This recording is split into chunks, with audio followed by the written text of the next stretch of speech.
Ladies and gentlemen, welcome to another exciting episode of The Devil's Due. I am your host, Carl Duty. Court is back in session.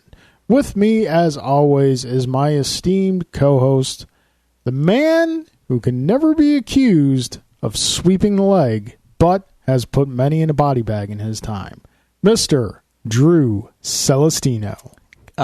Cobra Kai, never die. Sir. What's going on? How you doing, sir? I'm all right. We are. It's been quite a weird week. Not weird. That's a bad way to put it. I'm sorry. We're off to a bad start. Are you going to dazzle us with strange tales? Tales to astonish, one might say. You drop some weird science on us? I got some good the comic news book, not the movie. Today. Got some good news today. Really? So we'll get to that in a moment. I just have to remunerate on the week, but it's been... I'm a little hurt because the good news was not shared with me prior to the show. I thought we had something special going on. It was posted on the social medias, so, there is that. And you're a social media kingpin, so, I just assumed that you saw it. So. I am by no means a kingpin of anything. You're the Vincent D'Onofrio of social media. No. I do not claim that title. Well, let's get to it then. Sure. Opening statement, sir. How was your week? Well, we're kind of back to normal, as it were, after the epic events of last wech kind of died down. I'm still kind of warming in the afterglow of that, actually. So it's been a very nin-heavy week. So it's been good. It's been very good. It's been inspiring and also completely crippling at the same time. So, such is the life of a creative type. Okay. As I've said before, and, correct me if I'm wrong, but when you're a creative type person, be it music, art, writing, whatever it may be, your life really is just a cycle of insecurity and crippling disappointment. That's basically what it's like to be a creative person. Alrighty. So that's, good feeling. Real good. Real good. Warms you down in the cockles. Sure does. So anyway, yeah, I've been kind of just basking in that still. I can't believe I pulled that off. We got back to game night as per usual. We did. That was nice.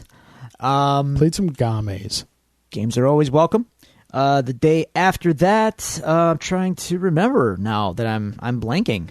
Again, I'm back to normal, so normalcy is kind of... I would hope so, that you would remember, because there was an event you didn't go to on Saturday because of other things going on. The stag was Saturday. That's right. I'm sorry. That's right. See, it's coming back to me now. It was a hectic morning, and then I had my friend Sam's stag that evening, which was a good time. Alrighty. We got him to do count them 10. I'm doing the Ty Dillinger hand gesture to Carl right now. 10 shots in about 40 minutes. No,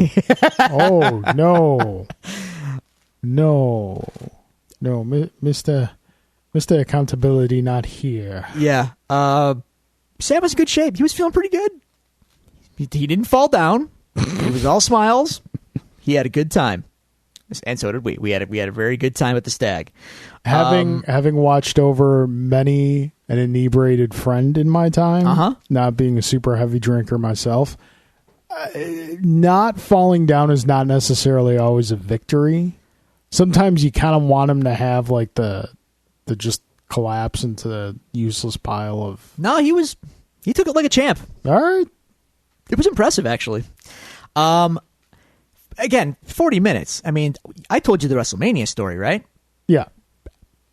10 shots in at once, which one person did, then someone else did 6, and then 4. Yeah, but none of these are good decisions. Wasn't me. I'm just saying. Anyway, Sunday was back to business as usual, having dinner with my father, and some beers were had as well. It was good stuff. So, everything's kind of getting back into the flow. Back to work yesterday, work is work.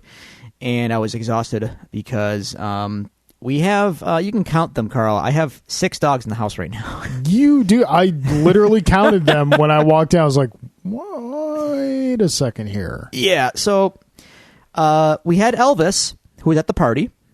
and he went to his forever home on Sunday. But then last night we got a return of a previous foster, unfortunately. So Miss JoJo is back with us now. So, but the thing is, she wasn't here Sunday. Sunday night, Gwen, the current Basset Hound foster that we have, she's adorable. I love her. But she doesn't quite get the concept of the bed yet.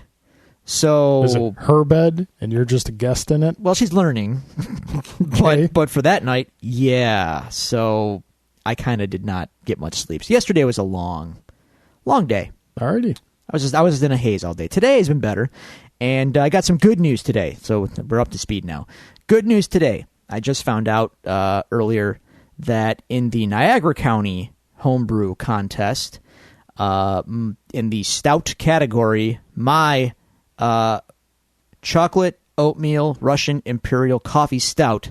That's right. There's a lot going on there. That I passionately call Darkness Imprisoning Me, took first prize in the category. Congratulations, I'm pretty happy about that. Is this your first place? My first place, yes, and my first solo placing.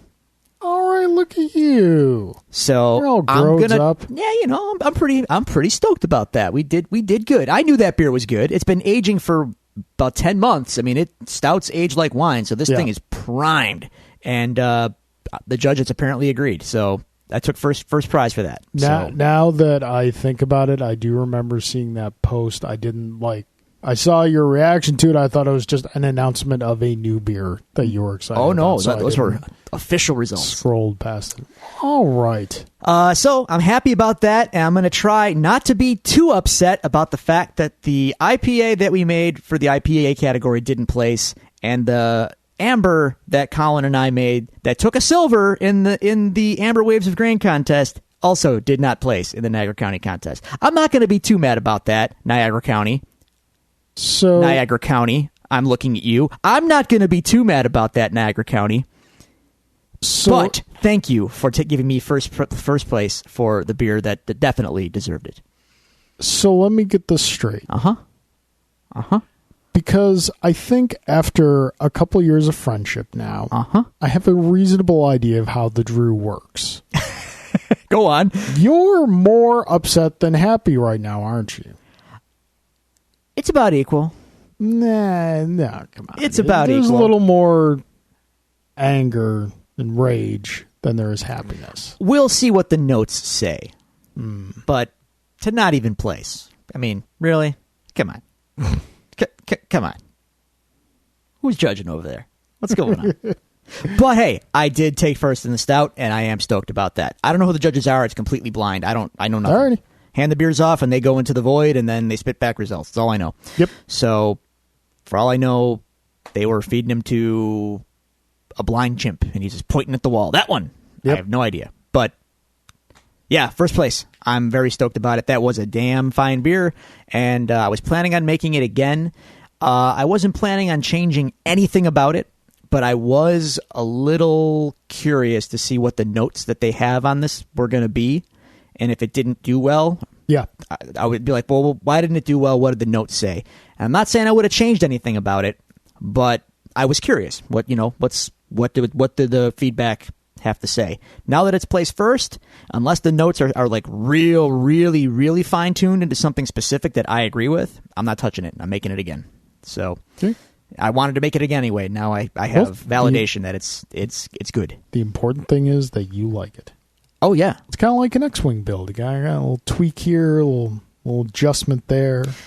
Can I... You know what? It is important that I like it. But there's that creative side of me coming out again. It's always important that you like your work. You got to sleep at night, and you got to be honest with anything you produce. So, yes, I'm happy with it. And I knew it was good. But I'm not going to lie. Getting validation from others is definitely a motivator. So when people don't respond to it, it can be really crippling. Hence my slightly chapped ass about the other two beers not placing. So yeah, you know. Yeah.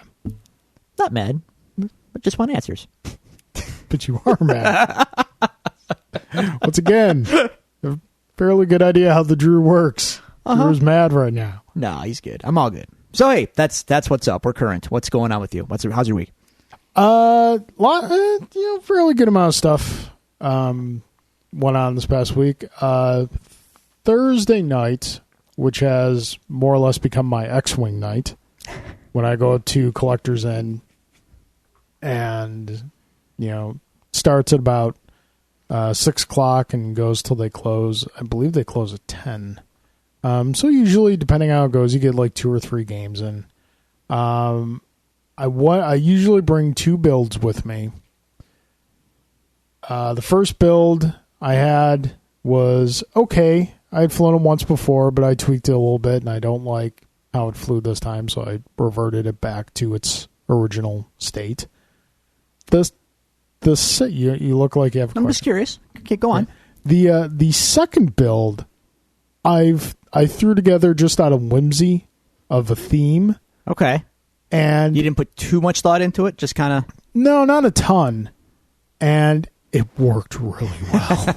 I was like, oh. Don't second guess it. Oh. Just go with it. Yeah. I'm like, we are done tweaking this. This might be our tournament build. It's simply called Let the Wookiee Win. Go on. It's a very Wookiee heavy build. Does the build pull arms out of their sockets if you lose? It's only lost once. So. Did you pull someone's arm out of their socket? No. Oh. Okay. But fair the enough. loss it has is before I tweaked it. So it hits like a sledgehammer, but usually in a very tanky build that hits really hard, you're gonna suffer elsewhere. You're suffering maneuverability and defense. So you're probably gonna just be a sponge for damage at some point. Not really. It's actually got some sneaky good defense. Oh, too. Yeah. Spoilers. Yeah. Okay. So how'd you do? We're gonna be re-examining what we're gonna bring to the next tournament. Did this build win? Yes, it won. It won. It won against something that you thought you were toast, and you ended up winning. Yeah. All right. When I looked at the build I was playing against, I was like, "Yeah, this is not going to go well." Now, and see, it really did. That's good. Had I tossed a beer in the ring that I thought I had no shot and ended up winning, that's how I'd feel. But I was confident. But I'm not mad. I was just no, of course not. Yeah, you're not mad. Okay, so that was Thursday night. Friday night we had game night, like you said, which was fun to get back to because it's been a couple weeks since we had like a standard game night.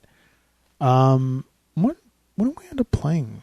What's the card game that we like? We played Cutthroat Caverns. Yes. What else did we play? We played. Oh, we had the game of Legendary. We tried. I showed up, and you said Tim and Lauren were coming at 8, and it was like 7:15ish when I showed up, and you and Alan were setting up Legendary. I'm like, we're not going to get through this in a half an hour. In fairness, Alan insisted that Galactus would make short work of us. This was the first time we were playing the Fantastic Four expansion, and Galactus is like the most powerful boss in Legendary, and he's got the Horsemen. And, we thought, not the Horsemen, but his heralds. So we thought, we're toast.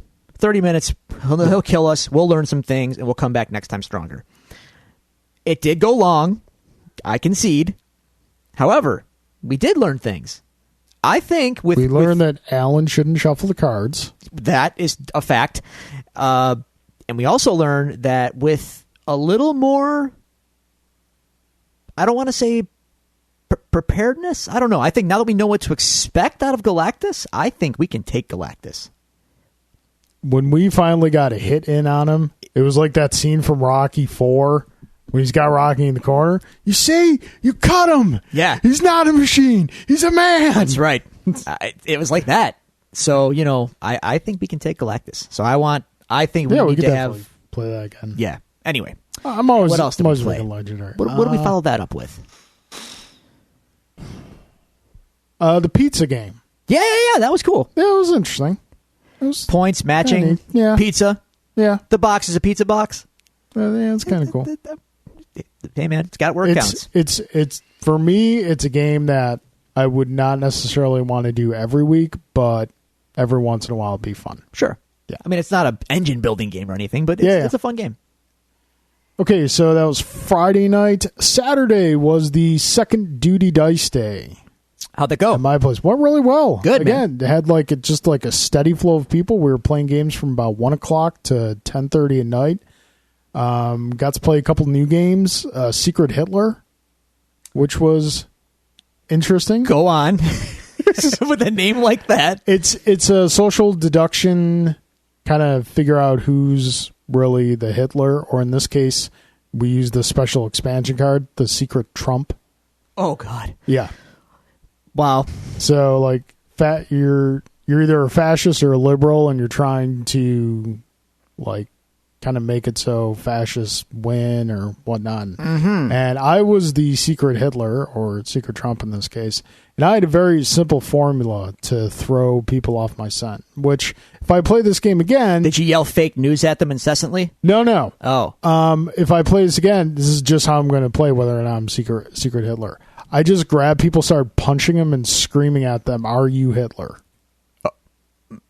Okay. It worked really well, because it totally threw the scent off me. It was great. It's good. Wow. All right. So, yeah. Did you? So you won bigly. I won. Bigly. I won. Huge. Bigly. The best wins. The best. The best. God. So yeah, played that. Played Tiny Epic Western. Sounds like Tiny Epic Galaxies. Lots of fun. Well, yeah, same thing. Yeah, lots of fun. Okay, definitely going to pick that up. What else did I play that was new? I think that was pretty much it. That was new. Mm-hmm. That I haven't played before. So yeah, it was a good time. Cool. Do it again in a couple months. Great. And then what was it? Oh, Friday, Voltron. Season 3. You're air quoting. Premiere. Why are you air quoting? I'm air quoting because there was only 7 episodes. And they're doing another 7 in October that they're calling Season 4. You're air quoting, but I mean, Stranger Things was 8 episodes. Yeah, but Stranger Things was also a complete story. This was not? No, it's an ongoing narrative. It's an ongoing story. So the season... This is not like the Voltron cartoon of the 80s where it's just the monster shows up, they kill the monster, happy, done, self-contained. No, this is an ongoing story. Okay, but throughout. The seasons still have some level of seasonal closure though, right? There was no closure in this season. Oh, okay. The past 2 seasons have left off with good cliffhangers. Okay. This half season kind of gave a lot of back history, which was really interesting. But it definitely felt like it did not feel like a complete season. So with Stranger Things, you could do a shorter episode run and have it feel like a complete season. This didn't feel like that. Okay. So as awesome as it was, still a little miffed that I've got to wait till October to get the other 7 episodes. Well, we're drowning in content. So I mean, yeah, I think you'll survive. Not a bad thing. No. So yeah, then Sunday, Julie went to Canada with her sister and our niece just to kind of pal around and whatnot. So I had a daddy Sunday. Oh yeah, the boy, I had a lot of fun. Took him to a comic shop, pick up my books and whatnot. And it was a good time. And then last night we celebrated Julie's parents' 50th wedding anniversary. Wow. We did the I think it's called the Grand Lady boat ride. I don't know what that is. Dinner on a boat. You're on a boat. You're on a boat. All right. Yep. Good. Oh, okay. Boat ride was fun. I will avoid the boat. The meal. Yeah. Okay. I would akin it to wedding food. So probably dry chicken and. Yep. Okay. Yep. All right. And steak slathered in sauce. If you have to put sauce on a steak, you're not cooking it right. You're speaking my language, sir. So salt, pepper, maybe a little bit of McCormick steak seasoning. Now it's on. That's all you ever need. I'm not disagreeing. Alrighty. So yeah, that was my week. Giddy up. More or less. Yep.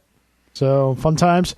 Ladies and gentlemen, if you would like to tell us about your week, we would love to hear from you. You can reach us at following social media outlets. You can reach us on Twitter at Devils Do Pod. You can find us on Facebook at facebook.com/devilsdopod. You can email us at thedevilsdopod@gmail.com, or you can find all these resources available to you on our website, thedevilsdupod.com. Thedevilsdupodcast.com. I'm sorry. Close the thing out before I It's okay. got done reading. That being said, we do have some listener questions. Yes.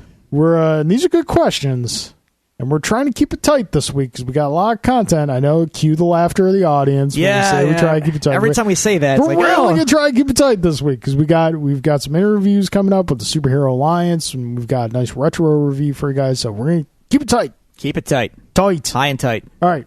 So our first questions are from Adam, who has a friend of the show, has written in a couple times before, and here are his questions. Carl and Drew, you could put together a superhero rock band. Who would be in it, and what instrument would they play? So the band is comprised of superheroes? Yes. Okay, so I was like thinking, who from a band would I be? Never mind, it's complicated. Wow.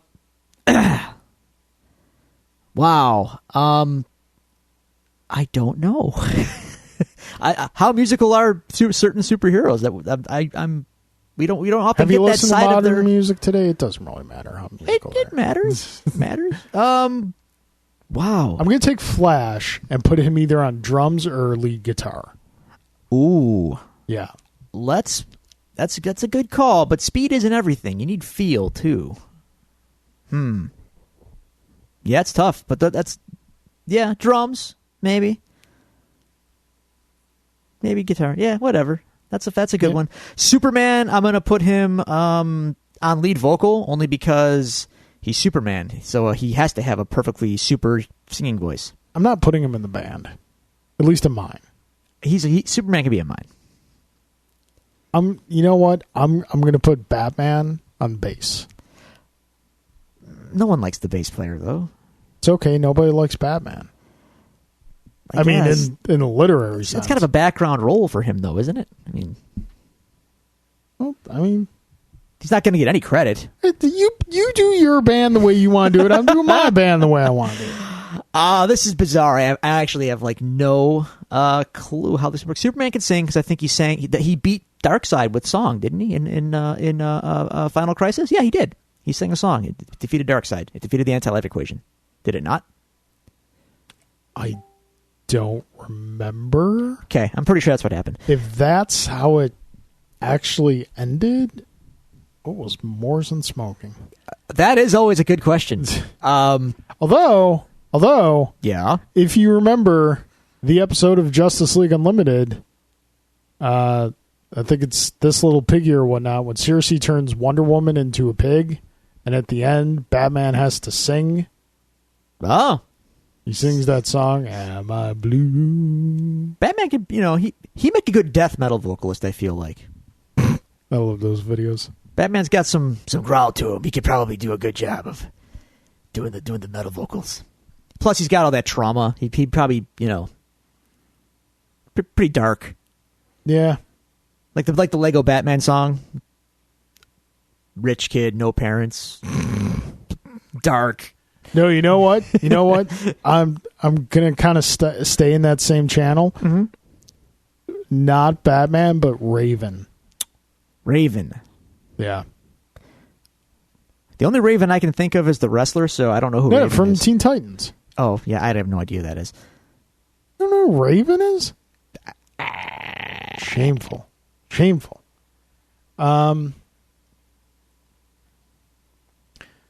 Tony Stark can definitely be my producer / electronics section. Like surrounded by the keyboards. Yeah. I think he would excel at that. I think. Yeah. And yeah. Let's see, bass players. I mean, I don't know. This is very odd. Where do we fit the Hulk in? Hulk is on bass. Hulk is my bass Hulk player. Smash bass. Yes, definitely. Can you imagine the size of the bass? Dude, thundering grooves from the Hulk. Definitely. Hulk on bass. Guitar players, I need someone who is flashy, but also coherent and able to write a song, able to get a task done. Who fits that bill, do you think? Flashy, but accomplished. Green Arrow? Green Lantern? Green Lantern, okay, maybe. Hal Jordan's got that cockiness to him. He does, but he's also, yes, that's a good call. Green Lantern can play guitar. Hulk on bass. Or Guy Gardner. Nah, too much of a jerk. Well, actually, yeah, he can be Guy can be the lead guitar player because they're notoriously usually jerks. Okay. By reputation, anyway. Yeah, Superman on vocals, Guy Gardner so I got Guy on lead, I got Hal on rhythms, Hulk on bass, and on drums, Is that where you're putting the Flash? Well, the Flash, he could definitely bring the speed, but I think I need somebody that's actually got a little more feel. I need a hero with feel and groove. And for feel and groove, who gives me the feel? Who superhero has the feels that would really lay down something that speaks to you right in the pocket? I need a heart and soul guy as the drummer, really, is what I'm saying. So, you know what? Got it. Daredevil? Nope. Heart and soul guy. Might not get all the accolades, but Martian Manhunter? Damn straight. Boom. There you go. He's my drummer. And you know what the band is called? Seduction of the Innocent. Oh, it's a good band name. You like that? Or the Vision. If we got to go Marvel, big old Vision. middle finger to what's his name? Wortham. Yeah, I like it. Alrighty, there so you that's go. Our band. Superhero bands. Carl, if you had to sell all your X-wing ships to a local orphanage and were only able to keep 4 ships total, what do you keep and why? Also, do you remember that time your decimator kept not being able to shoot me? That was awesome. Yeah, that was so great. So there's how there's like hits and critical hits in X-wing? Yes. There's 2 cards in the critical hit deck that stop you from attacking at the next opportunity, and I drew them twice in a row. Yeah. He was laughing when he just let the Wookiee win. Okay, so if I had to sell all... like how desperate are these orphans? 'Cause that's my X-wing ships, man. Okay, like if I had to pick a faction that was only one I could fly, it'd probably be Imperials, which is not necessarily the wisest pick from a tournament perspective because Imperials are the weakest faction, but I just have the most fun with them. It's fun to be evil. Yeah. And they look cool. I would keep the Decimator, the TIE Advanced, the TIE Defender, and the TIE Aggressor. The Decimator, just because you kind of need a big ship in there, and that thing is a damage sponge. TIE Advanced, Vader's one of the best pilots in the game. TIE Defender, they're incredibly strong ships, even though they are expensive. TIE Aggressor, just so you can have that twin laser turret platform. There you go. Pluck away at those shields. All right, Drew. Yeah. If you could magically know how to play one type of instrument that you currently don't know how to play, what would it be and why? Man. That is hard. That is certainly difficult. I'm going to give you some pros and cons, and I'll have to kind of pick one. So if I could play drums, that'd be awesome because they look fun. I like drums. And if I could play drums... You could play drums. You play drums on our intro song. You don't know how that works, do you? No. I programmed all that stuff. So, yeah, I can program drums like a champ. But I cannot play drums. So drums would be fun because I like drums a lot. I like drummers a lot. And I think it'd be a good time. And then if I were a drummer with any sort of proficiency, I could basically have the pick of the litter of any band I wanted to join in town. So, and just play my own stuff too, which I probably would do anyway. But it's hard to play live and sing and play guitar and drums at the same time. So drums would be fun. The other side of me says I want to play piano because if I could play piano, number one, people who play piano tend to just have a better grounding in music for some reason. I think it's just because a lot of kids learn it first. It's like their first instrument when they're growing up. Yeah. It never was mine, unfortunately.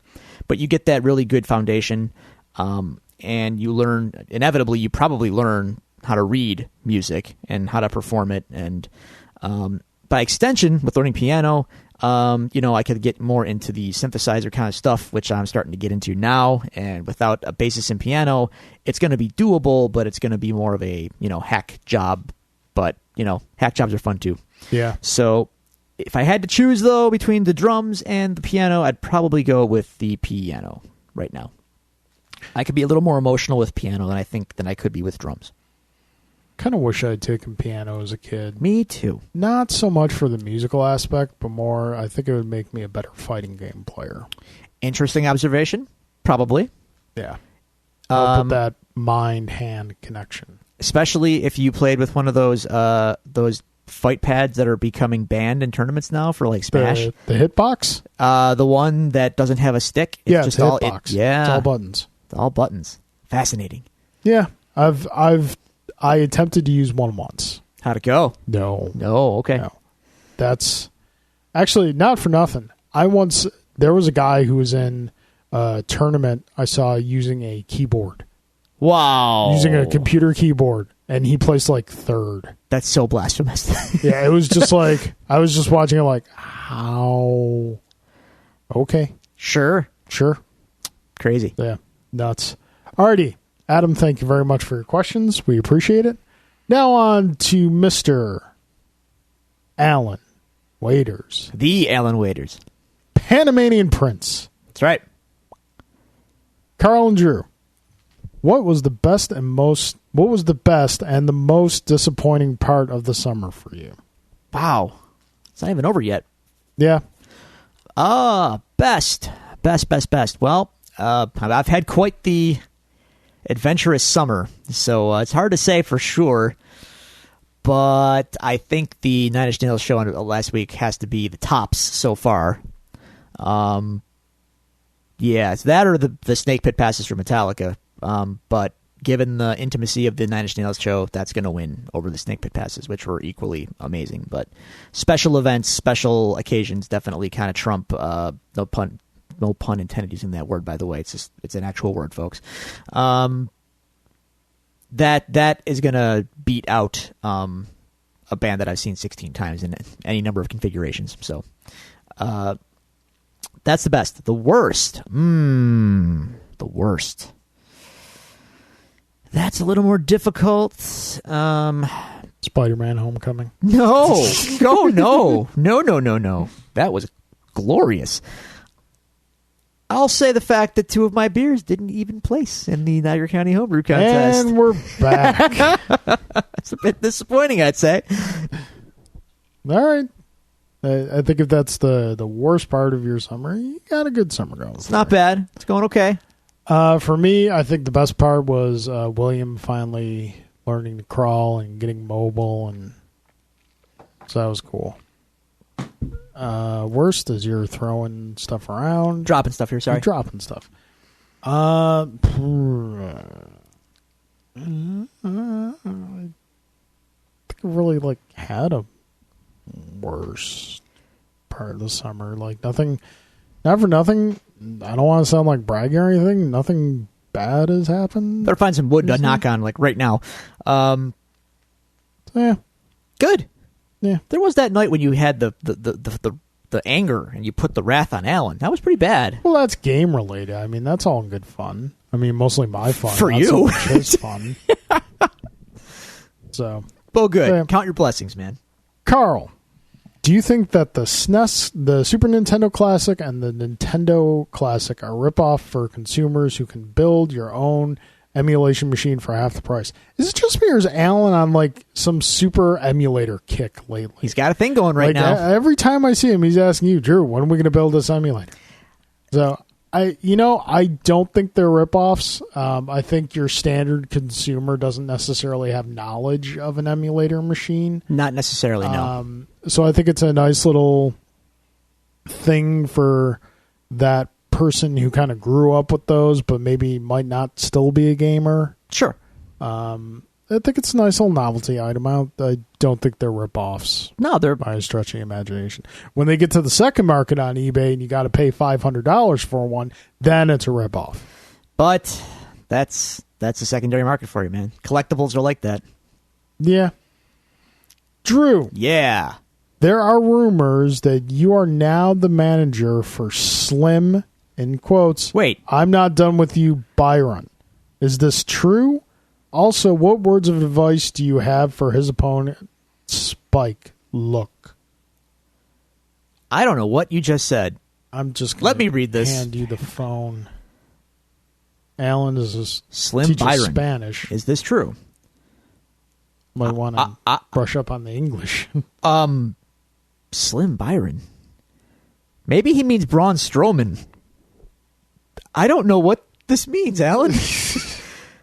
Slim, folks. I'm not done with you, Byron. Is this true? I don't know who that is, Alanson. I'm not his manager, but if Braun Strowman needs me as his manager, I'll happily oblige.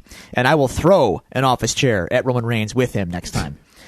Folks, we've mentioned it before. It bears repeating. Proofreading before he hits send. I have a feeling that autocorrect or the speech to text got him here. Could be wrong, but I'm just guessing. I'm sure it's what happened, but once again, proofread before you send. And let's see. What words of advice to his opponent, Spike Look? I don't know who Spike Look is. Alan, I'm going to need some clarification on this. So if you want to send a follow-up email, I will happily answer that. So maybe, yeah. Did he maybe send this email like at the end of the stag party or something? Possible. Is that very possible. We all had a good time. Alrighty. So that does it. That is your Brings cross-examination. a confusing close to the cross-examination this week. We're going to have to be held in recess here. Thanks, Alan. Yeah, Alan? Yeah, Alan. Alrighty. That brings us to the news of the week, which up until a couple of days ago was looking fairly slim, but, things happen. Business picked up. Business picks up. So, first off, a little quick hit here. Drew. Yeah. Did you see that Inferno video for Guardians of the Galaxy? You know what? I think I'm the last person on Earth. I've actually not watched it. It's pretty awesome. Okay. Is it like the credit sequence except with more Hasselhoff? It's different. It's completely different. Okay. Picture Dave Bautista. Yes. In a Mr. Cotter wig. Oh. Glitter cardboard angel wings and disco sparkle pants. Playing a guitar. I've seen a GIF of this, actually. Yep. Okay. You need to watch this. All right. It's pretty awesome. I will be on the lookout for that, if for no other reason than to see this Batista thing that you just talked about. It will be on the Guardians Blu-ray disc. All right. Which is coming out, next week or the week after? Last week of August. Sold. Even though it's been available on digital since the first week of August. Don't you love how they do that? Really hate how Me too. But, to be fair, it was the same way when DVDs first came out. Really? Yeah, you couldn't buy a movie on VHS. DVD was always readily available. It was a couple years before they kind of synced up the release. That's so strange. There's got to be a valid reason for it. Why would just to give the streaming services some kind of exclusivity? On when DVD first started? No, I mean now. What's the point? Because companies don't want physical media because it's one less thing they got to pay to produce. Well, that, and then if they put it on digital, they can take it away whenever they want to and then charge you double for it next time. Yeah. They can see, that's the beauty of it. They can keep charging you money in perpetuity rather than sell it to you once, and then you can have it forever. Yeah. So, there is a film that I believe this is the 30th anniversary of. It's coming back to theaters for a 2-day run as a special Fathom event. Oh? Star Trek II Wrath of Khan. Ooh, I'm in. Will be hitting theaters on September 10th and September 13th. What day of the week is that?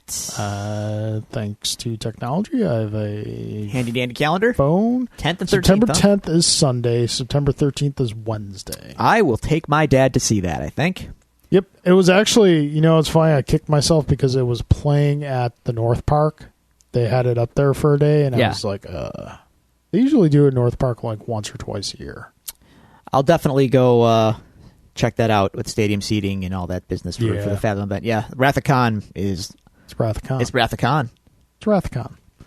So... that's exciting. Also in a throwback to the 80s, A lot of that going around. Yep. A lot of that going around.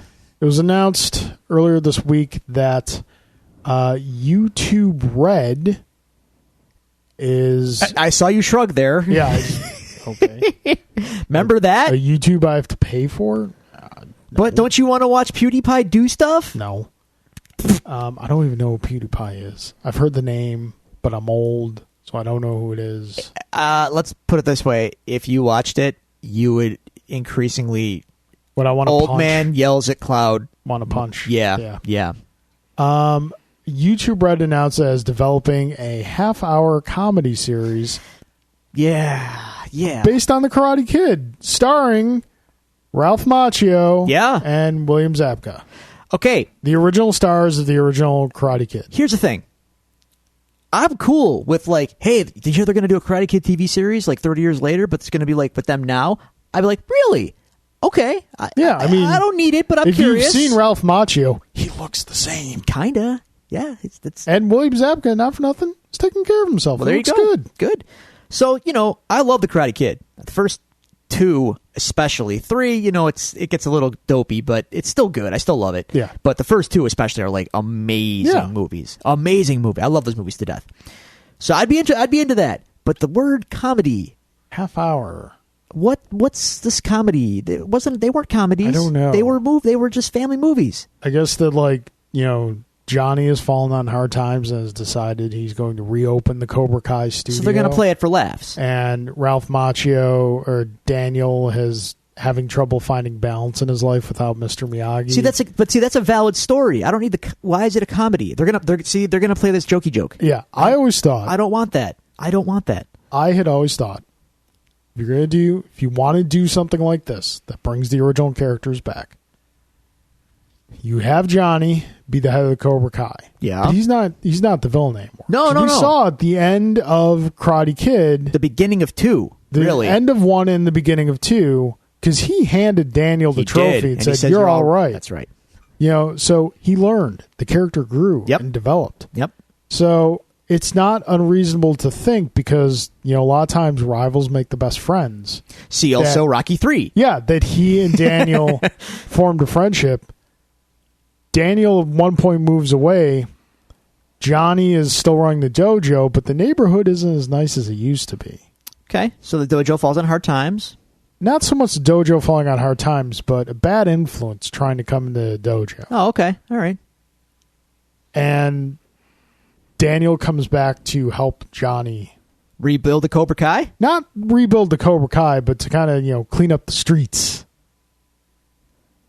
Well, that's one way to look at it. Yeah. Apparently, though, they're going to play this jokey joke for laughs. I got a bad feeling we're going to see a lot of slapstick, a lot of old man jokes. Yeah. I'm not interested. Let's see where it goes, but I'm not liking the sound of it. I would have to be blown away by a first trailer, but then again, it's on YouTube Red. I'm not going to pay for YouTube.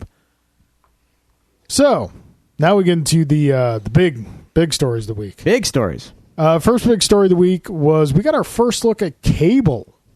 We did in Deadpool 2. We did. What you seem like you got that you're kind of on the fence. I'm on the fence. It looks fine, right? Like it's but I Josh think Brolin looking buff and stuff, but it goes back to the point you made last week about Domino. Why are we trying to make it look real? I want him in Deadpool, especially. There was only one barrel on that gun, and that gun looked like it could be held by a normal man. There were like 3 on it, actually. It had 2 grenade launchers on it. It didn't look like a jelly bean with a trigger. No, this is true. It should have been a little more over the top. I was a little more perturbed by the lack of shoulder pads. Not going to lie. Yeah. Lack of pouches. We need more pouches. Can we? He is a military person. Can we pouchify him by 10%? And the biggest thing that I honestly have a problem with, I felt like the arm and the robot bits on his neck looked really fake. So if that's your promotional image, you couldn't spend a little more time making that look realistic and good. Might go through some cleanup and post, but I guess. But I just looked at it is this concept art? Is this a fan mock-up? Yeah. Oh no, it's real. Oh, what did you think of the eye? it's fine. Yeah, It's It's fine. He looks all right. I mean, whatever. Take this for what it's worth, though. You know, in the comics, Cable is traditionally drawn like big, real big. Yep. Ryan Reynolds is 6'2", Josh Brolin's 5'10". So you know. So you're telling me that Thanos only has 6 inches on Wolverine? This is a whole different ballgame with Thanos. I don't know how that works because they're going to CGI-ify him, to the end. Really, 5'10"? Allegedly, yeah. That's He looks cool, but he doesn't scream, Cable to me. Yeah. All right. We'll see. You know who would have been a good Cable? Ron Perlman. You know what would have been a better Cable? Stephen Lang. Stephen Lang would have been perfect. Okay. And he wanted the role, too. Well, he's going to be busy for a while, allegedly. You're adorable. Do you want to talk about that? I don't. The fact that Stephen Lang's going to be the villain in the next 4 Avatar movies, despite the fact he's dead, made. Did they kill him in the first one? I don't remember. I didn't see it, but I'm pretty sure he died. But hey, sure, hand wave. You know why it doesn't matter? Because they're never going to get made. They'll get made. Maybe 2 of them. And it's not going to be for at least another 8 years. Okay. Well, him and Sigourney Weaver might be dead by then, so... Yeah. So, moving on. Our next 2 stories kind of mesh together. Netflix has announced that they have acquired the rights to Millar World, the creator-owned properties of comic writer Mark Millar, which would include Kick-Ass, Starlight... Starlight, yes. Well, actually... Not Supreme. What was the, Superior. Superior. MPH, Huck, Nemesis, Super Crooks, Empress, and the one out right now, Reborn, Jupiter's Legacy, which has art by Frank Quitely, which is excellent. Yeah. This is weird. I don't like it. Why don't you like it? Well, you have issues with Mark Millar. I've got issues with Mark Millar. And mostly I have issues with Mark Millar's content, but it extends back to him since he's the creator of the content. He's done some good work. Red Sun is good. Overrated, but good. Not going to say it's bad. Superman. Correct. Red Sun. Yep. Yeah. Like that one. I think it's a little overrated, but it's a good concept, and as by extension, people go nuts for it, even though the execution isn't necessarily like, oh my god! It's just a cool visual, especially when you see Batman with the little Russian hat. See, he laughed at it. See, it worked. That's good. And I was a fan of his Ultimate X-Men run when Ultimate X-Men started. Mark Millar started, and I liked it. I thought it was pretty good. Yeah, it was good. And, Kick-Ass has its ups and downs, and that's where things get problematic. Huck was pretty good. Starlight, I really enjoyed. Starlight was great. And even MPH and Super Crooks, to varying degrees, were pretty good. Where I have a problem with Mark Millar is that... I like Supreme. Superior? Superior. That one was pretty good, too, yeah. Where I have a problem with Mark Millar... is honestly, and I've felt this way for a while, even on some of those ones I enjoyed, his work, and based on what's happening, I guess it works, his work just reads like high-concept pitches for movies. When I read his comics, I don't feel like this is this guy's work. You know what I mean? I don't feel that his heart is in that comic book. His heart is in pitching it as a comic for someone else to go, we're making that into a movie. Here it is. Go. It just feels like a pitch. So things feel a little flat. They're not super deep.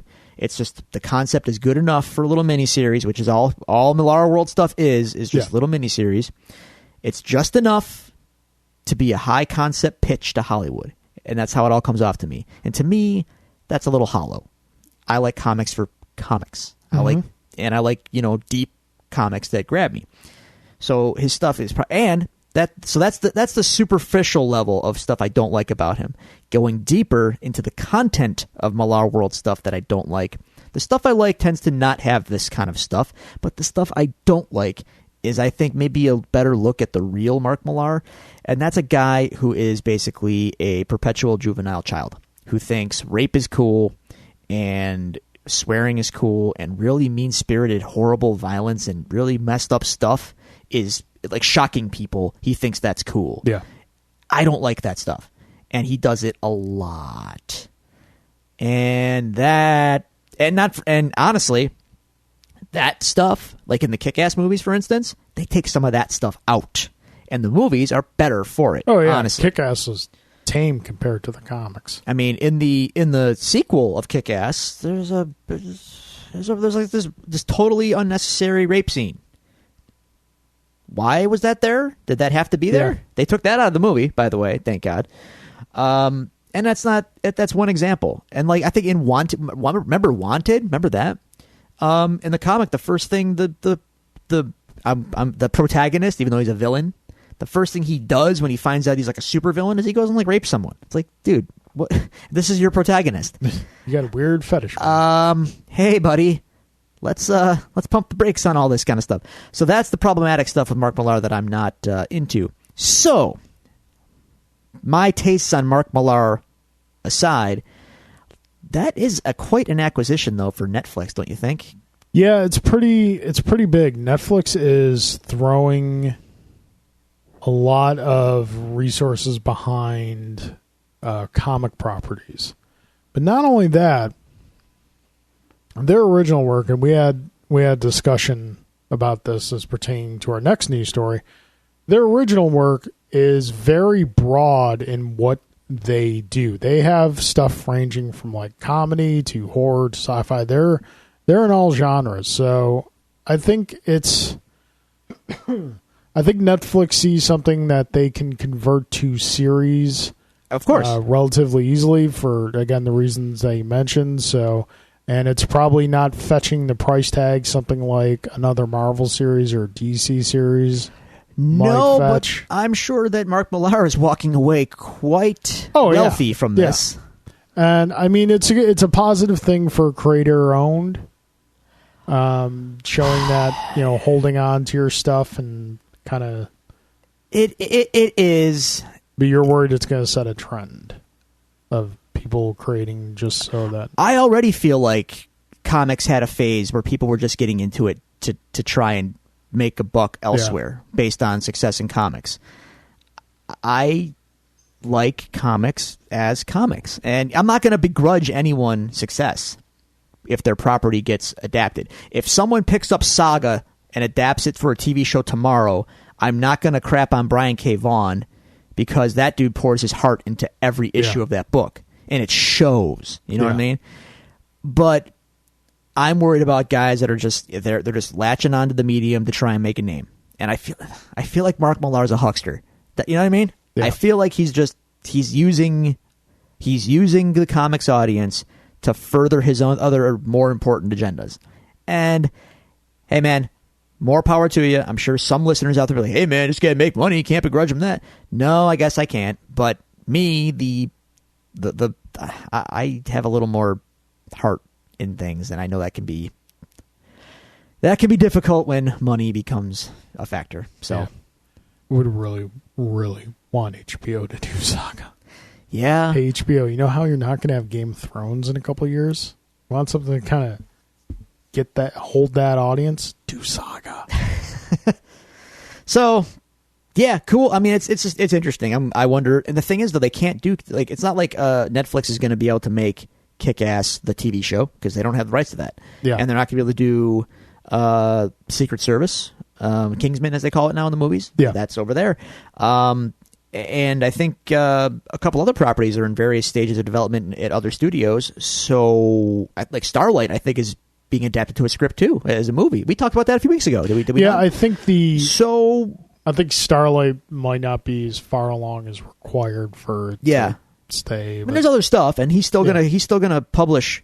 This is kind of weird. He's still gonna write comics that are gonna be released under like the Netflix banner. So Netflix kind of has a foot in the comics game now under Mark Millar, which is weird. Yeah. I do hope, and I know Mark Millar named every single one of them in his press release. I hope the artists are getting paid from this too. I'm sure they are. Yeah. But I hope they're getting as much change out of this as Mark Millar is getting out of it for the respective books. Because I'm sure it's quite a talented group that he does assemble for these projects. Yeah, it's all creator-owned stuff, so I don't see why they wouldn't get... Again, he named them all. I hope that wasn't lip service. I hope there's checks being cashed. Yeah. So, anyway. So, that leads us kind of right into our final news story that literally just broke today, about an hour or so before we started recording. Disney announced that they are pulling their films from the Netflix streaming service and starting their own streaming service. Now, before we address the obvious stuff, let's address what would be most concerning to us in our show right away, and that is the Netflix Marvel shows, the Daredevil, Luke Cage, Jessica Jones, Iron Fist, Defenders. It was shortly after the initial announcement was made, another announcement was made that these shows are staying put with Netflix. Yeah. So think about it kind of like, a Fox with having the rights to the Fantastic Four thing. Sure. So I don't really see these shows going anywhere anytime soon. No. Netflix knows what it has and it's going to hold on to them. Plus the deals are signed. Yeah. So deals are signed. Downside of that is we might not get any new shows. That I don't know about. Yeah. That's a good question. Good point there. Yeah. I don't know what that means. So, yeah, there wasn't a ton of Disney stuff on Netflix. No, there were some noticeables like Captain America: Civil War, Doctor Strange, Star Wars: Rogue One. Some of the heavy hitters, Disney movies, heavy hitting titles. Moana, dude, watch Moana. That movie was great. Okay. So yeah, it's you and I kind of had a back and forth on this, and whereas we kind of approached it from different perspectives, we both agree that we're just kind of tired of everyone saying we're going to do our own streaming service. Yeah, dude, CBS and the Star Trek show and all that, like nobody. That service is going to fold. They all because are. CBS just doesn't know who their demographic is. Disney might not because they have enough of their own stuff. They're Disney. There's a market. There's a built-in market for all that stuff. But remember about 10 years ago, or I don't know, you always hear it brought up every now and again with when it comes to television, cable companies, satellite companies. Consumers should have the right to go a la carte and just pick the channels we want and yada yada. And in theory, that's a good idea, right? Yeah. And the cable companies never acquiesced to that, but now the production companies are doing that. Well, this is your a la carte future. Yep. So instead of paying your cable company, I'm going to ballpark a figure. Instead of paying your cable company $100 a month, I'm just throwing that out there, right? Yeah. And getting a bundle of stuff that touches a lot of bases, and there's a lot of stuff in that bundle. Now you're going to get 15 different $10 packages to get arguably less stuff. Yeah. And people are going to do it. I've only got so much $7.99 a month to go around. That's what I mean. It's just, I'm telling you, this is the way things are going to go now. You're not going to save any money. I guarantee you're not going to save. You're going to spend more in the long run than what we already had. To be fair, Disney is the only one other than the three main streaming services now are Hulu, Netflix, and Amazon. Yes. There's a bunch of other smaller niche streaming services, things like Crackle, things like that, where it's it caters to a specific crowd. What's the anime one? Crunchyroll or whatever? Crunchyroll, something like that. Okay. 2 points here. One, they're not trying to compete with the big three. No, they have a very specific niche. But there's a bunch of streaming services out there people don't know about. Disney is the first one that, depending on what their rollout content is and what their price is, I might consider. Yeah. Because they control a lot of things we care about. They sure do. And then there's going to be exclusive content. Of course there will be. That's the thing with these streaming services. You have to have original stuff nowadays. Netflix doubled down on in a big bad way on original content because they saw the way they were being treated by the distributors. Yeah. Stuff getting pulled on and off all the time. And like, as a model, Netflix adapted and started creating their own stuff. Who was Amazon? Like honestly, we know Amazon. Remember when Amazon was a book website? Exactly, and then like Prime came out, and I'm like, oh, so to me they were just like a store. And then someone was like, oh no, dude, they have shows. And I'm like, what are you talking about shows? They have shows. I'm like, how does Amazon have shows? They have shows apparently. Yep. So one of these other services, dude, not for nothing. We say that a lot on this show, by the way. Any one of these other services is one show away from becoming more than what they are, for all we know. Yeah. But Disney, though, is probably the only one with the upfront muscle, back catalog, and capital to make new stuff on like that. They can put stuff into production on a dime. Funny and thing muscle is, it out there. Like I've seen a lot of market research on how Amazon and Netflix are going about their business model. Yeah. And it's not how companies traditionally have in the past. They're not valuing profit margins. They're valuing expenditures. Like they're looking at how much are we spending to generate this new stuff, and they want to be spending more. One analysis I saw that I agree with is that Amazon's going to be the first company ever to reach a value of $1 trillion. But shortly after that, it's going to be broken up. Why would they break it up? Why break up a good thing? Something like that something that big can't necessarily sustain itself. So it'll still be Amazon, but it'll think of like Amazon more in like a department store sense. Like you'll have Amazon Home and Garden, Amazon Entertainment, Amazon so on and so forth. But what the thing is, like, Disney is smart in this because, okay, take it from, the parent aspect. Little things that you wouldn't think of. Like once a kid learns how to eject a disc or to put a disc in, that gets really annoying. My son's not there yet, but I've known parents who have been through that, and it drives them crazy. On top of that, dude, those freaking Pixar Blu-rays or DVDs, those things never go on sale, and they're always like $30. Marvel ones don't either, man. Yeah, they're always highest price possible. So you're offering a value to, parents, and again, this is, when you think of Disney as a whole as a company, it's not just Mickey Mouse and cartoon movies anymore. It's a lot of other stuff, but this is like one aspect where you're kind of making parents' lives easier by just putting in one central location. Yeah, no, that's true. Again, they have the product and the capital to do it. Whereas like CBS, they do too, but they don't have the back catalog, in my opinion. Yeah. Such a weird thing, that CBS thing. Anyway. I don't know. I feel like it's bad news for Netflix, though. In a way, it's one more thing to take away from their repertoire. See, and this is where we disagree because I don't think. Yes, the Netflix stock is going to drop a little bit. You sent me a report. It's already dropping. Dropped less than 2%. But the thing is, like, people don't go to Netflix for other people's stuff anymore. That's like a bonus. People nowadays get Netflix for Netflix stuff. True. Netflix created binging, the binging culture. Yeah. Netflix, it's a social event when a Netflix show hits. Oh, yeah. Stranger Things is going to be nuts. Stranger Things, Daredevil, How to Make a Murderer, all this stuff. Sure. That's what people are going to Netflix for. Netflix is going to be fine. Yeah. Until if they hit a dry spell on the content, though, they're going to be in trouble.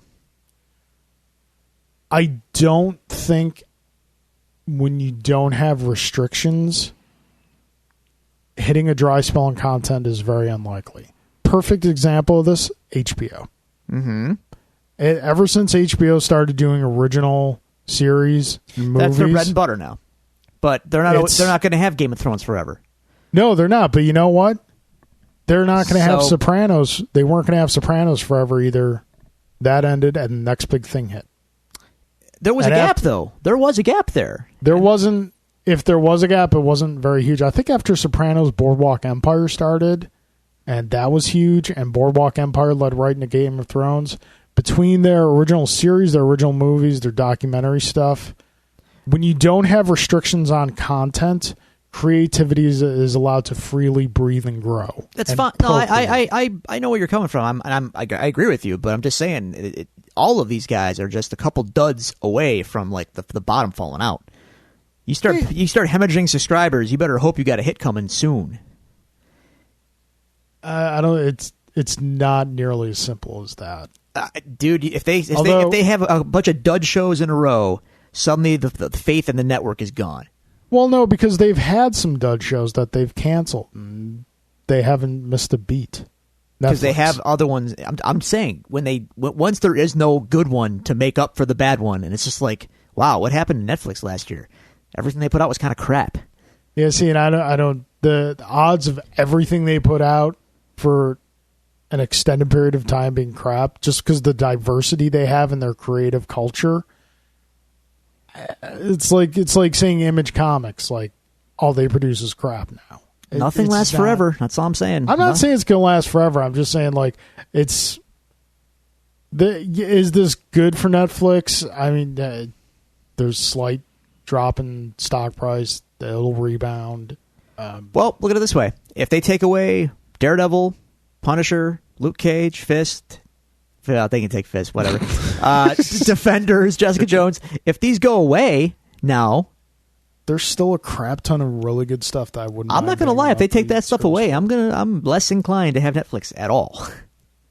Okay, then that's you, and that's fine. But like I'm watching Glow right now, but that's about it. I'm sticking around for Stranger Things. I'm sticking around for Things, Voltron. Yeah, but I'm sticking around for. Yeah, I don't watch that much TV. You keep saying that, yet you watch TV. It's just not in the traditional sense. It's on streaming services. I don't watch It's still much. TV. I really don't watch a lot, though. But, so yeah. That's going to be an interesting development.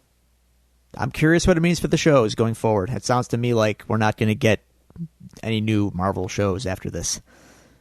I think it all depends, because you know how these deals are structured. It's never just one character that comes along. So, and even if we don't get new shows, we have Luke Cage, Jessica Jones, Iron Fist, Daredevil, and Punisher. At least for another series or another season. Yeah.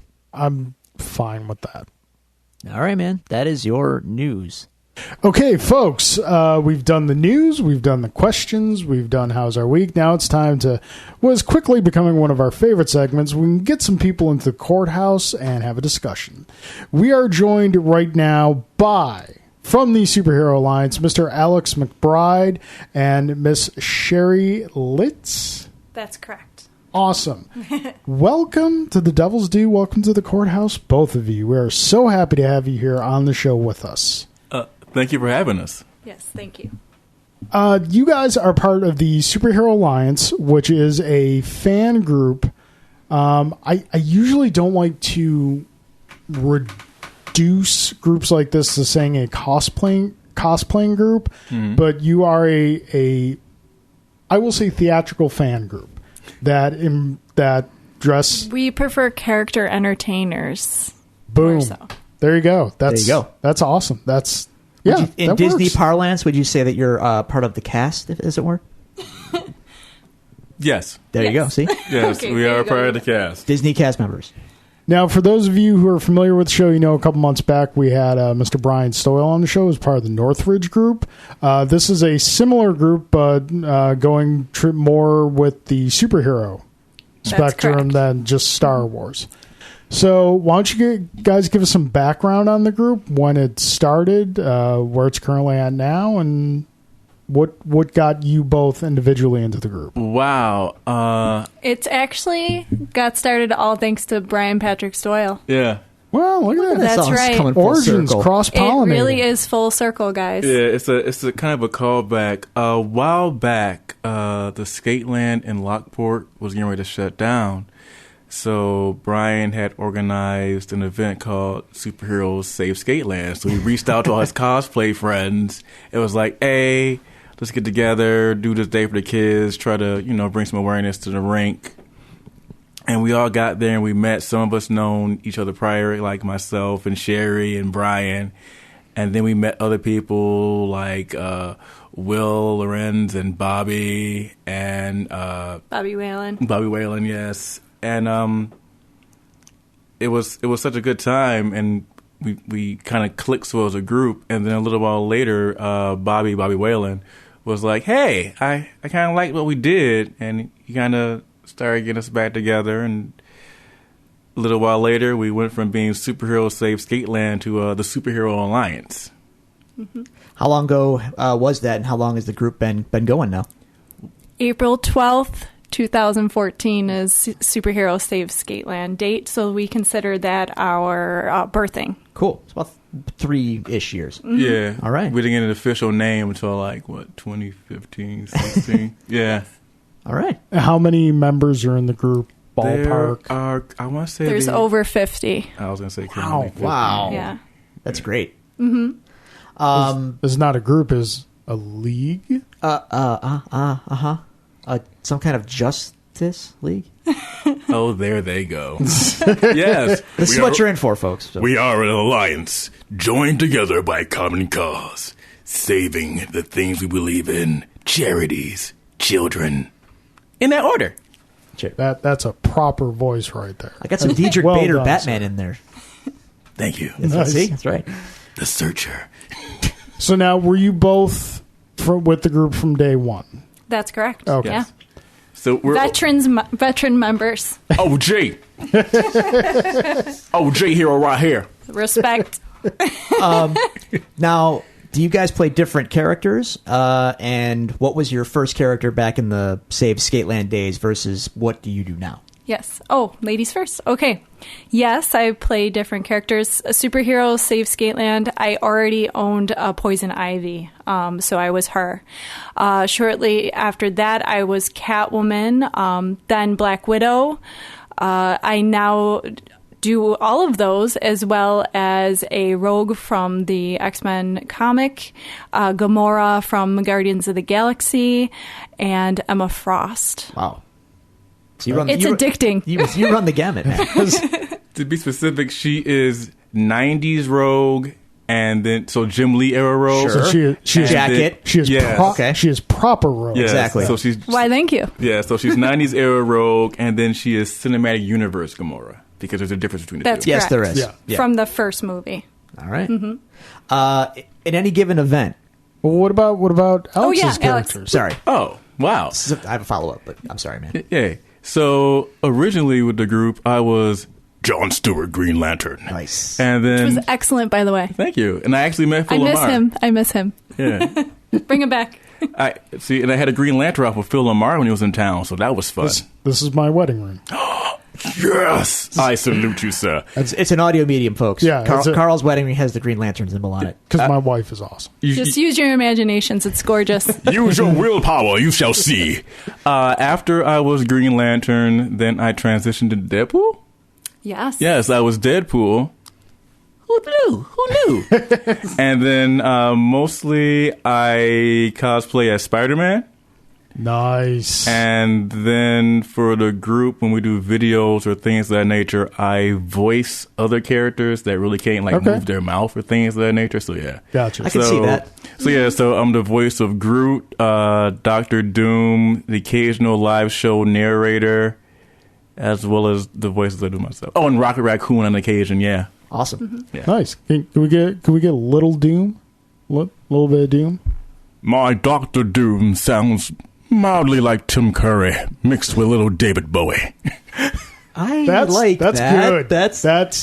That is what Doom needs to be. Yes, because I'm a fan of Tim Curry and David Bowie, so I just combined the two, and this is my Doom. Fans, patrons, what praises do you have for us, your new masters? That works, actually. Because, he's supposed to be, European and Yeah, stuff like that, yeah. so yeah. You mean he's not supposed to be a swarmy guy from that Nip FX Tuck? show? Yeah, no. No. Or a semi-robot guy that was the Dude. weird nephew in Rock and Roller? Yeah. Yeah. We don't talk about that. We definitely try not to talk about that. So in any given live appearance, do you guys do multiple characters, or you guys kind of pick one for the day and then we just sync it up? It depends on how long the day is. Sometimes, if we can, we'll try to do different characters. Like if it's like a full day event, we'll do maybe like character A till like halfway through, and then we'll like towel off and then transform into somebody else for the rest of the show or event. Or for myself, I'm very particular on the makeup being as accurate to the character as possible. So that takes washing. So I usually just stay the same character during a particular show. But I do like to change it up day by day if it's a multi-day event. All right. When you're approaching a costume creation, how do you have a selection process for your character? And once you have a character that you've decided you want to do, where's the beginning point for the costume? Is it different based on the character, or is it just kind of start in the same spot with every costume? You'll have to elaborate on that just a bit, because there's I can only speak for myself, but the reason why I choose most of my characters is multiple reasons, but the major reasons are am I a fan of this character? The second is, do I think I could pull this character off personality-wise? Because it does add an allure to any event if you can portray that character as accurately as you think you're able to. And thirdly, I like to resemble the character as much as possible. So can I resemble this character? Those are my three facets. I hope that answers what you were looking for. Yeah. But Alex may be different. Well, yeah.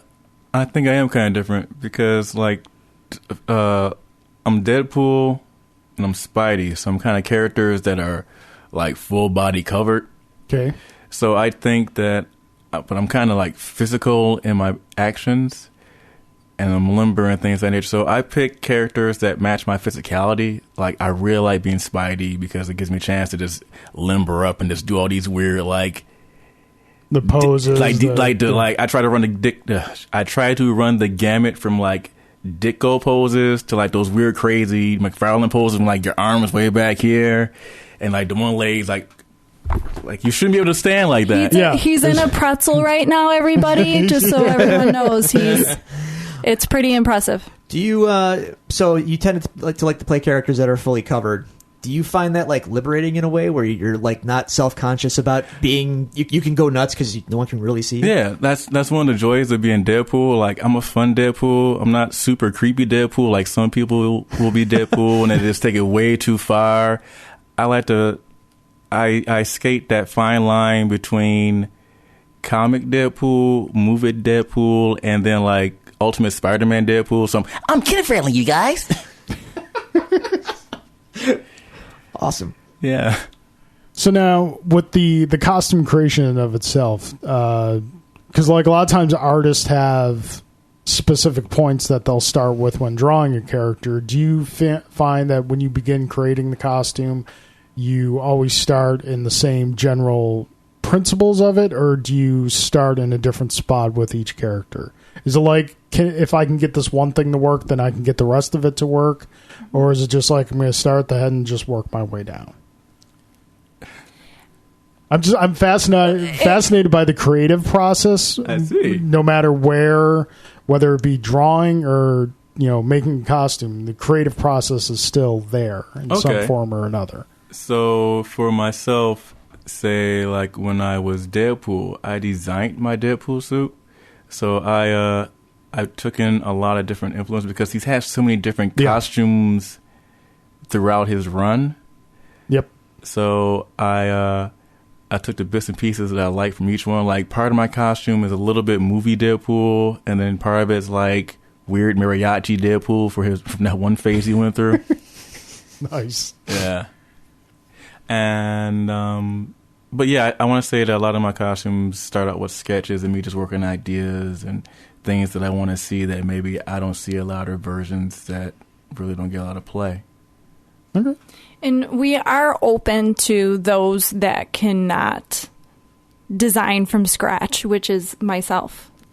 So I do a lot of searching online and just deep searching on something that will match up accurately to what I think my my character would be, and add to whatever it is, because I cannot make anything from scratch. I can't remember how to use a Sewing machine? Can't even think of the word. So yeah, like I could mend some things, I could like iron on some things, but other than that, I'm very limited as far as my talent in that realm. But you know, you can put something together very well when you have that vision. And as far as what I start off with, it's always the base, the suit. Lot of characters have that signature suit. So with like my my rogue, I had to find the right suit first, and then accessories after that. Same with my Catwoman, because I wanted really badly. A lot of times you find the cat suit that zips from the front. I needed it from the back. Those are kind of harder to find. So the base for me is the suit, and then you expand from there. Do you have do either of you have a unicorn character, like that character that you've always kind of wanted to do, but for some reason or another haven't quite tried yet? Yes, I do. Go on.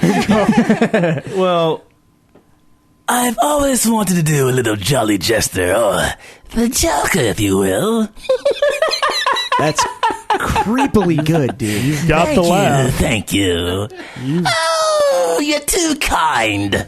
It's there. It's there. It's Yeah, that's what I've always wanted to do. That's one. Now, for that one, would you kind of do, because again, Joker is a character, it's been redesigned, it's had a lot of looks over the years, different films, different series. Would you kind of approach that like you did with Deadpool, just kind of make your own version of it? Or is there like, would you say I want to do Ledger, or I want to do Comic Accurate, or I want to do like Nicholson? Wow.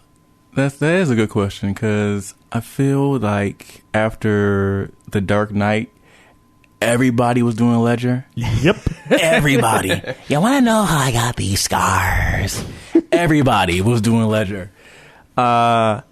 True. Like, I think I have to do like a combination, because I'm kind of a fan of the Jack Nicholson one.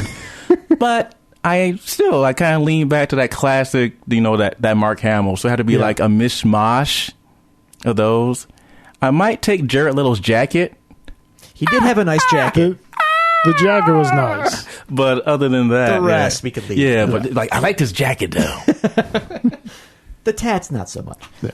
Anyway, he was Gangland Joker. And now that we're on the subject, I completely forgot to say that I do a Harley Quinn from Arkham City. Silly me! It was my last addition to the gamut. the nurse. No, actually, the biker kind of. The nurse was Asylum and Arkham City. Yeah, Arkham City. Yeah, Arkham City when she had like the corset and the leather pants. Yes. Yep. And the tall boots. Yeah. Yes. Biker one. Yeah, that's a good way to describe it. So for you, is there like a character that... Well, I've been lucky enough to be able to do all of my unicorns. And I would have to say, though, I've always... And I do Michelle Pfeiffer's Catwoman, but to have the screen accurate to the T would be my unicorn. I get as close as I can, but it's still not 100% screen accurate. It's been the most detailed Catwoman. I mean, those claws to this day, from even going back to Julie Newmar forward. There's so much going on. It's like it's simple yet complicated at the same time. Absolutely. The design of it was so fantastic.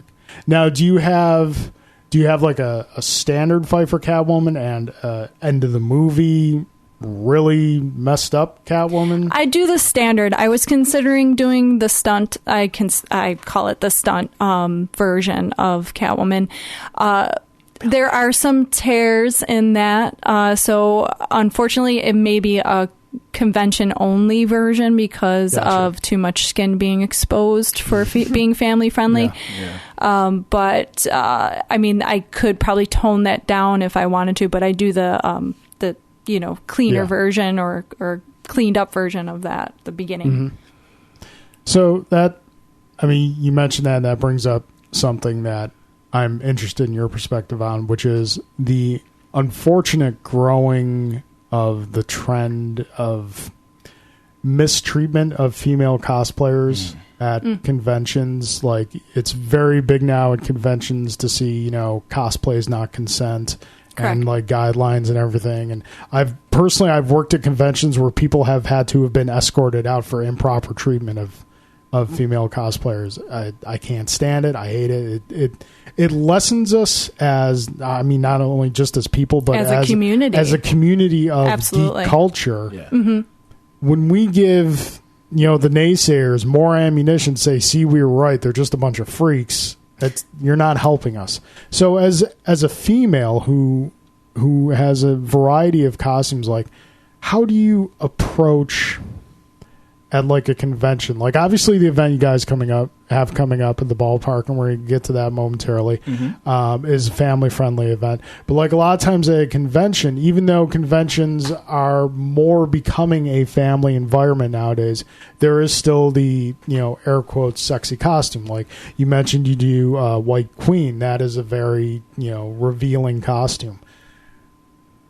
How do you approach it in those environments? Like, do you feel it's kind of hard to like put into mind what I'm thinking? Like, do you feel safe? Is it, do you see a lot of, unfortunately, what has been reported? Or I have seen a lot. I've experienced a few things myself, unfortunately, but it's nothing I personally can't handle. But I feel bad for those women who have been taken advantage of in a very bad way.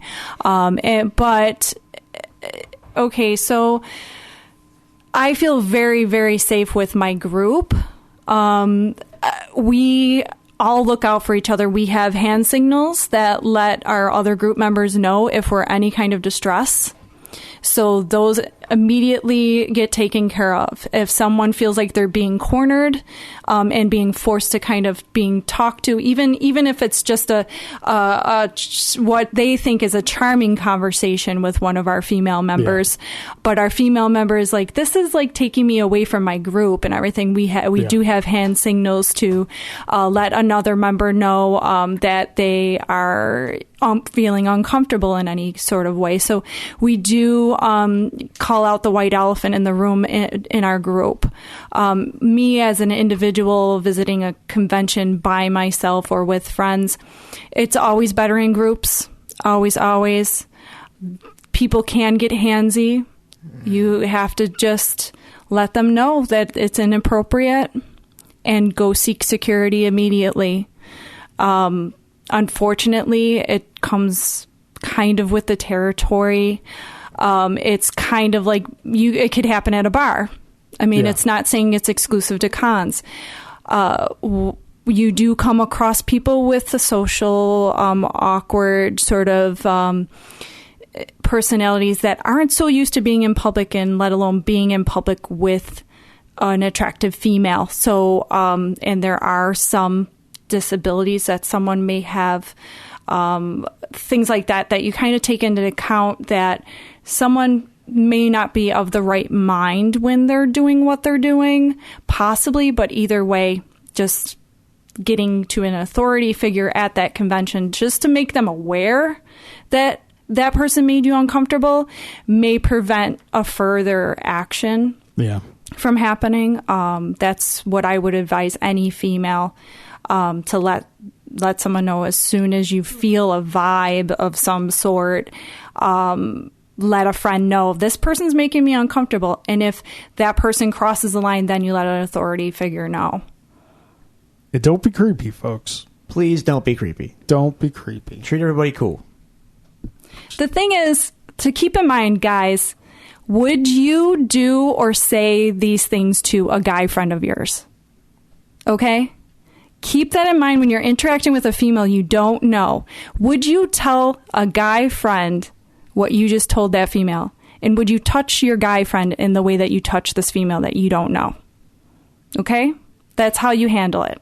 And don't get handsy. Yeah, don't get handsy. Please don't get handsy. And that's the thing, because one of my characters, I dress up as Spidey. Right. And that's one of my big ones. Everybody likes some Spidey. Sure. But I'm wearing skin tight spandex. And I mean, yeah, true, I layer and I make sure I'm built like a Ken doll. But there's always somebody always like wants to come up and like rub my chest or like really? Poke me in the tuchus or something like that. Just like, oh, those are real muscles. Like, yes, this is actually me. Please stop. Females can be creepy as well. Yeah. Females towards other females towards men. And so, there is that. Don't be creepy, y'all. Just have fun. Go out there, enjoy yourself. But exactly. Just don't be gropey. Treat people with respect and just have a good time. I need a bubble. So let's get out of the mucky muck. Yeah. Let's talk good stuff. Although, I think I have a way to curb some of this activities. Uh-oh. Please, do tell. Go on. Counter-programming. Counter-programming. So for every attractive woman we have dressed up as like the White Queen or something like that, we have someone who looks like me dressed up as Dr. Manhattan. Like right next to her. Because then it's like, I can... keeps them at a safe distance. Because, I mean, this body is not built for Dr. Manhattan. In an infinite number of universes, this body is barely this body is barely built for Dr. Pig from Batman. I mean, it's like, Professor Pig. Professor Pig. Let us not shortchange him. Well, I mean, he's working on completing his doctorate. Professor Pig. And no, Mr. Toad. But, what was I getting ready to say? So, Dr. Manhattan. See, the image of me as Dr. Manhattan. Totally threw him. Because I just envisioned him in like a blue bodysuit with like No bodysuit. Body paint. Oh my! Are you gonna shave first? No. Oh. It's important to exfoliate before any kind of body paint. My purpose for being there is for tip. being a protective force field to keep the handsy guys away. How's it going? My eyes! You want a picture with me? I don't know about countering creepiness with more creepiness. Come on, you can extinguish fire with more fire. You can, but pour some gas on that there. Yeah, but sometimes it just gets kind of wrong, y'all. Listen, it just gets kind of wrong. I didn't say it was a perfect plan. No, you didn't. But it was a plan, and I applaud you for it. It's flawed on many levels. But again, you put some thought into something. Put it out there. I'm trying to protect the protectors or watch the watchmen. Look at you. Who watches the Watchmen? The naked, out of shape Dr. Manhattan, apparently. Yeah. Apparently. Anyway. Wow. With that being said, yes, let's talk the event. Yes. Tell us what event you guys have coming up. Who's excited? I am excited in so many ways. It's an audio medium, but I'm raising my hand. It's his baby. He's beaming over here. I am beaming over here, and it's not just because it's my baby. It's a group of people's babies. That's true. So this is going to be our magical third year doing Superhero Night, August 19th at Coca-Cola Field. And this is the first year that I am the director of Superhero Night. And this is also my first kind of full year as the current office stage director. So this is really your baby here. This is yeah. No pressure. No pressure. No pressure. Because he has a great team. I have a fantastic team. There you go. I assembled some great people. I got Ryan Clark help me with soundtrack. Alliance Assemble! Right. I got Mike Modrinsky doing some fantastic fabrications and behind the scenes things. I got Quinn Reynolds as my script doctor. Like, he took our weird ideas and he assembled them into this fantastic masterpiece of geekery. Mm-hmm. And we are showcasing our female heroes and villains. That is our number one goal for this year. Yes, because I felt in like prior years, and I know it sounds weird because I'm a guy nerd, but I just felt like in prior years that our female characters were kind of like eye candy-ish and not really being utilized the way the way I felt they should be. So I wanted to focus more on like having some of our female characters like hit that spotlight and get that due that I feel they deserve. That's great. It's Supergirl power. That's cool. There's never been a better time to be a female fan. Like with everything that's being done, you look across like stuff what's being done in Star Wars. Female characters are getting more of a push now in comics and just everything. It's so great. Like, you know, Supergirl, the television show is freaking fantastic. It's everything the Superman movie should have been and was unfortunately not. Wonder Woman made all the money. Wonder Woman. All of it. Wonder Woman. I liked Wonder Woman so much that I went and saw it 3 times. Yeah. Wow. I saw it in 3D with the collector's glasses. I went on a date and saw it in 2D. And then I had a free movie. I was like, well, I guess I'm normally going to see you again just to make sure I didn't miss anything. So you put that passion into the work at Superhero Night. I did because I feel to make the show more accessible, you totally you take the things that's like hitting that forefront and you try to incorporate those the best. Like Wonder Woman, like super big push with the success of Guardians of the Galaxy. You know, Gamora's out there hard body because she really wasn't like people was like Gamora. What's a Gamora? Is that like She-Hulk? No, man, it's Gamora. That's right. You know, daughter of Thanos. Daughter of Thanos. So do you guys? I am no relation to Thanos. Do you cross pollinate companies in your script? Yes, we do. Man, we cross. Listen, that's another thing. This is the best part. This is the best part.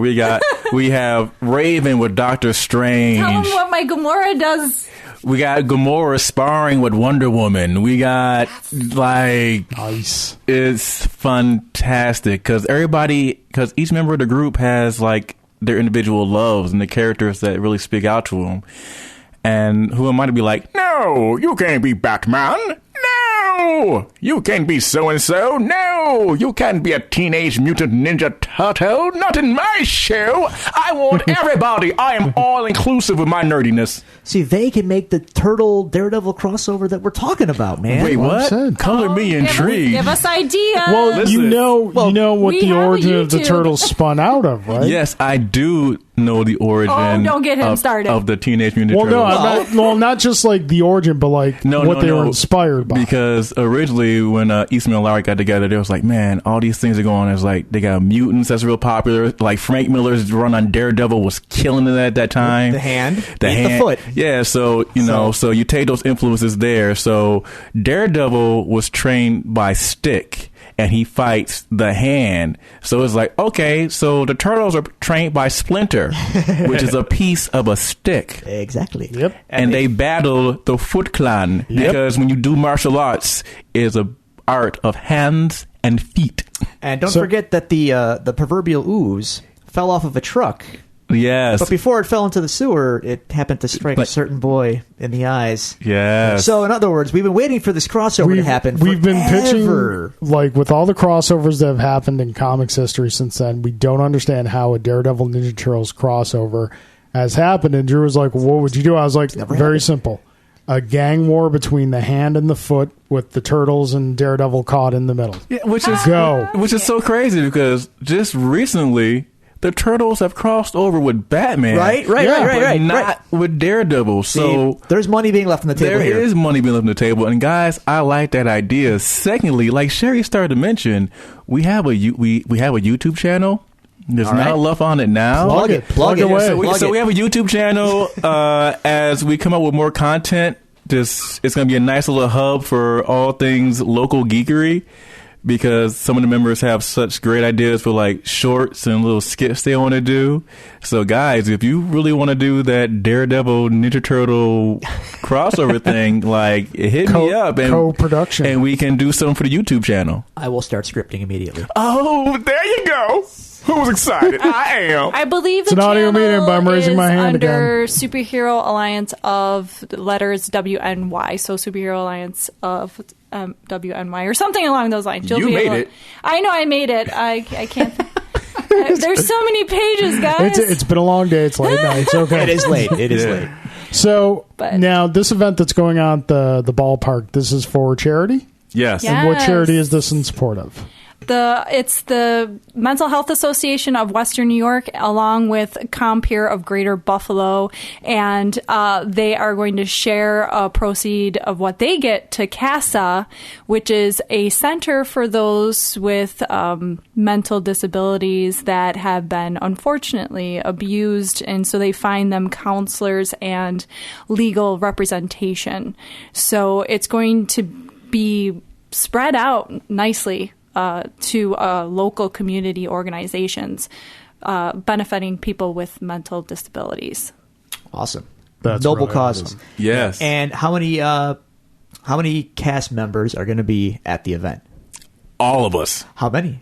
I said 50. All of 50? us plus 2 other organizations. Yes. Whoa! That's right. We have our We're rocking it. we have our multiverse joining us because we like to consider ourselves the heroes of Earth 716. I like it. Mm-hmm. I like it. But then we also have our sister organizations, which are the heroes of Earth 585, Okay. Earth whatever Toronto's area code is. It's like what 600. We'll call them Earth ON.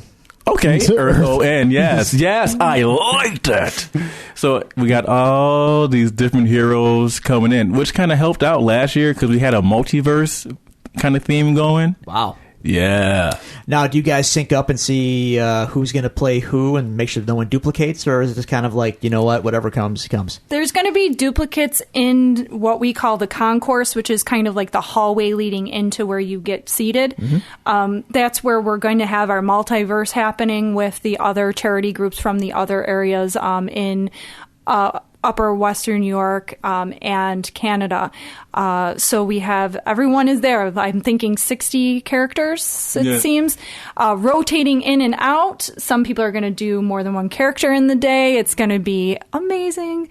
And then we have, about 30 participating in the end.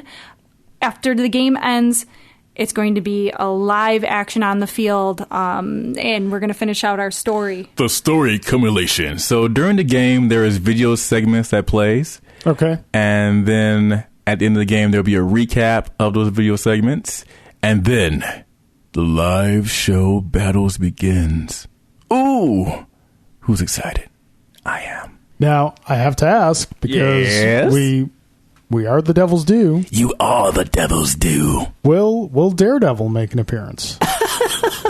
Oh, Sunny Jim. Yes. All right. Awesome. The Devils of Hell Kitchen will make an appearance. Nice. Dare I ask, which version? Good question. Comic costume, Comic, Netflix costume. TV. It is comic costume. Okay, all right. Though Nice. I do like the Netflix costume because it kind of reminds me of his the Daredevil battle armor from the 90s. It's like that version done well. Yeah. Yeah. It's not the shoulder spikes. No, but, no. Just the good stuff. Yeah, so it's like Daredevil's battle armor. So I do like that. All right. But yeah, it's classic red suit. Yeah. Daredevil, not the red leather biker jacket Daredevil from. You get to say who he's fighting on the field. Is that too much Is that of a spoiler? Is that a Oh, spoiler? see now, Is it too much of a spoiler? You've opened the can. You've got to let the Well, worms It's so come out. good, guys. Well, here we go. I guess I can give you a bit of a spoiler, can't I?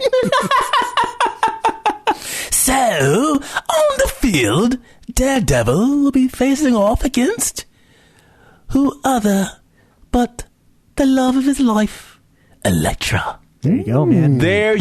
And she is comic accurate, Elektra. All right. The flowing Nice. red dressy ribbons flowing everywhere. Ribbons. Yeah, just red ribbons everywhere. Ribbons and size. Yes. And actually, Defender's premiere date is when? August 18th. Event is in the day after. That is right. You're getting your Daredevil Folks, Elektra weekend right there, if you man.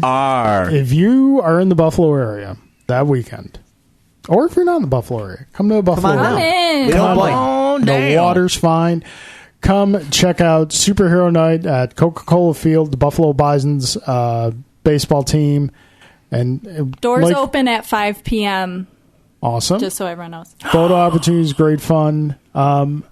This year, I also want to say, since this is our third year, I want to say there is a raffle. Yes. Because we actually have a Superhero Night jersey this year that the Bisons will be wearing during the game. Killer. Yes.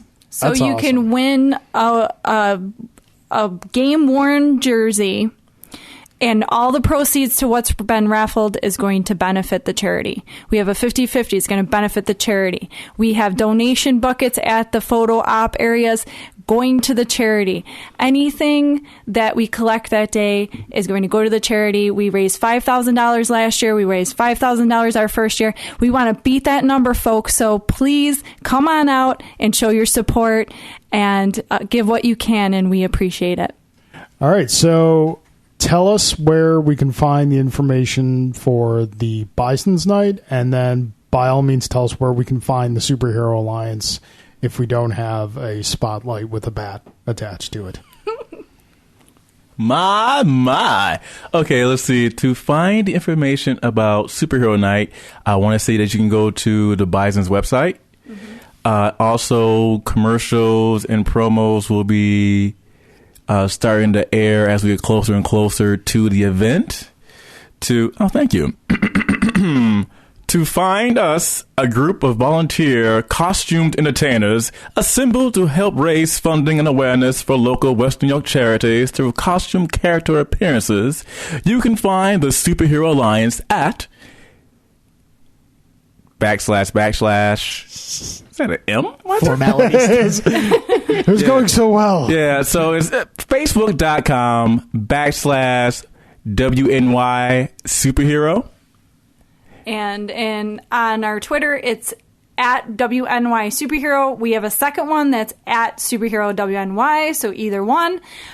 We also are at Superhero Alliance West WNY on our Instagram. We try to be everywhere, but you can email us with any questions at Superhero Alliance of Western New York, that's WNY, at gmail.com. Mm-hmm. All right. Well, Alex, Sherry, thank you so much for giving us some of your time to talk about your group and what you guys are doing. We very much appreciate it. I think that just about does it for us this week. I believe so, man. Thank you guys for coming on. Ladies, Thank you for having us, Thank guys. you so much for having us, guys. this was great. We gotta do this again. I really enjoy this, and the court is awesome. There's so many great things in this room, you guys. It does the job. It does the job. All right, that does it for us this week on Devil's Due. Folks, if you would like to send any questions or comments to the show, suggestions, we love to hear from you. You can find us at the following social media outlets. You can go to Twitter and follow us at Devil's Due Pod. You can go to facebook.com/Devil's Due Pod. You can email us at thedevilsdupod@gmail.com, or you can find all these resources available to you on our website, thedevilsdupodcast.com. Drew, any last thoughts? No. All right. I'm not mad. He says he's not mad, but I'm he's not actually mad. You're mad because you're beer. You're mad. It's just embrace the madness. Just love the madness. I know that's contradictory. Just be. I'm sorry. Drew, you be you. That's all I do. All right. Amen. Court's adjourned.